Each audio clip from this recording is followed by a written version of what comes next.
साथियों नमस्कार, बहुत बहुत स्वागत है आप सबका हमारे चैनल पर।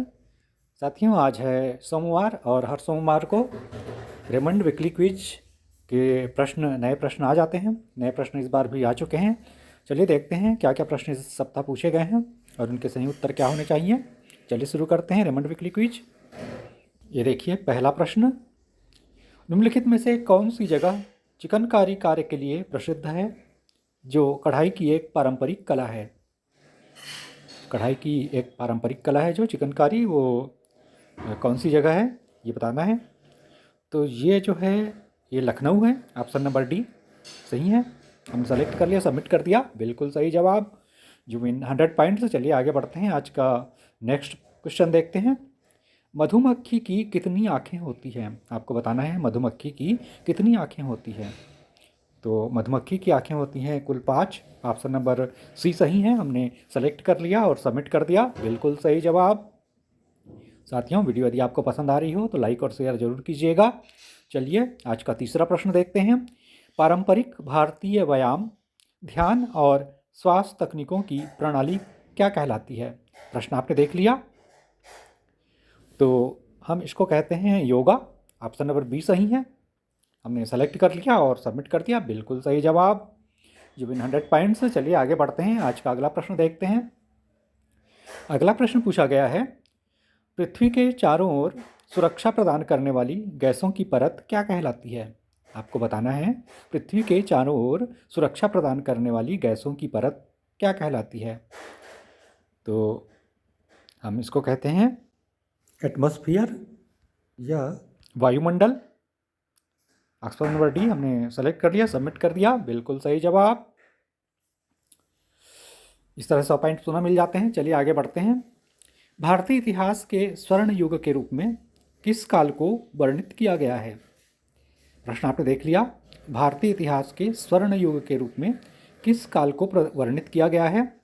तो ये गुप्त काल को कहा जाता है भारतीय इतिहास का स्वर्ण युग। तो हमने सबमिट कर लिया, ऑप्शन नंबर बी सही है और सबमिट कर दिया, बिल्कुल सही जवाब। इस तरह से 100 पॉइंट्स पुनः मिल जाते हैं। चलिए आगे बढ़ते हैं। ये देखिए आज का छठवां प्रश्न, बीटीएस में कितने सदस्य हैं? आपको बताना है बीटीएस में कितने सदस्य हैं। तो बीटीएस में सदस्य हैं 7। ऑप्शन नंबर डी सही है। हमने सेलेक्ट कर लिया, सबमिट कर दिया, बिल्कुल सही जवाब। पुनः 100 पॉइंट्स मिल गए। चलिए आगे बढ़ते हैं। आज का अगला प्रश्न देखते हैं। भारत रत्न पुरस्कार पाने वाली पहली महिला संगीतकार कौन है? प्रश्न पूछा गया है, भारत रत्न पुरस्कार पाने वाली पहली महिला संगीतकार कौन है? तो ये हैं M S Subbulakshmi. Option number A सही है। हमने सेलेक्ट कर लिया, सबमिट कर दिया, बिल्कुल सही जवाब। चलिए आगे बढ़ते हैं। आज का अगला प्रश्न देखते हैं। प्रश्न क्रमांक ये हो गया 8वां आपका। कनाडा की राजधानी क्या है? कनाडा की राजधानी क्या है? तो यह है ओटावा। ऑप्शन नंबर सी सही है। हमने सेलेक्ट कर लिया, सबमिट कर दिया, बिल्कुल सही जवाब। 100 पॉइंट्स पुनः मिल गए। चलिए आज का 9वां प्रश्न देखते हैं। प्रश्न पूछा गया है, क्लासिकल लोक नृत्य जैसे नौटंकी और रासलीला किस राज्य से संबंधित हैं? क्लासिकल लोक नृत्य जैसे नौटंकी और रासलीला किस राज्य से संबंधित हैं? तो ये संबंधित हैं उत्तर प्रदेश से। ऑप्शन नंबर सी सही है। हमने सेलेक्ट कर लिया, सबमिट कर दिया, 100 पॉइंट्स पुनः मिल गए। चलिए आज का फाइनल क्वेश्चन देखते हैं इस सप्ताह के रेमंड वीकली क्विज का। एक आधुनिक मानक आकार के पियानो में कितनी कुंजियाँ होती हैं? आपको बताना है एक आधुनिक मानक आकार के पियानो में कितनी कुंजियाँ होती हैं। तो इसमें होती हैं कुल 88 कुंजियाँ, 88। ऑप्शन नंबर सी सही है। हमने सेलेक्ट कर लिया, सबमिट कर दिया, बिल्कुल सही जवाब। इस तरह से कुल 1000 पॉइंट्स मिल गए। रेमंड वीकली क्विज में पूछे गए प्रश्नों के सही उत्तर अभी हमने देखे। यदि केबीसी ऑफलाइन जो IDFC ऑफलाइन क्विज है उसके सही उत्तर अभी तक आपने सबमिट नहीं किया है तो हमारे चैनल पर वीडियो उपलब्ध है, चेकआउट कर लीजिएगा।